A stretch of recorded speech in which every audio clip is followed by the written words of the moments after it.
Ei, has vist aquesta publicació de l'OMS a Twitter? No? Mira, recomanen fer activitat física almenys una hora al dia. Tu ho segueixes? La veritat és que no. Ei, mira, parlant del tema.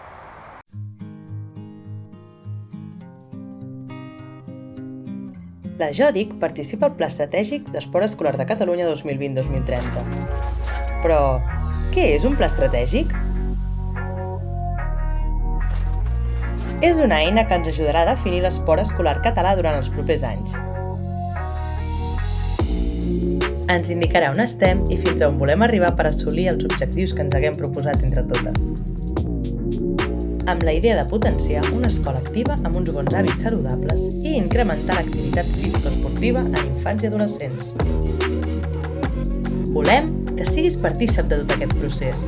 Per fer-ho, només hauràs de respondre unes preguntes a les nostres històries d'Instagram. L'esport escolar català necessita la teva ajuda. T'animes? I què farà la JODIC amb aquest pla estratègic? Jo també ho vaig veure. Resulta que des de l'associació es vol involucrar tots els dinamitzadors que ens segueixen dins el nou pla estratègic d'esport escolar de la Generalitat. I quin paper tenim nosaltres? Doncs el de donar la nostra veu i opinió sobre l'activitat física en el medi natural i a l'escola, en el nostre paper com a dinamitzadors. En definitiva, millorar tot allò que estem vivint avui en dia dins de l'àmbit esportiu i, sobretot, allò que ens agradaria poder viure. Però vols dir que això arribarà al futur encara? I tant, aquest és l'objectiu, vaja. Que amb la nostra participació se'ns escolti els joves i es puguin dur a terme les nostres peticions. T'imagines fer una hora d'activitat física al riu o a la muntanya?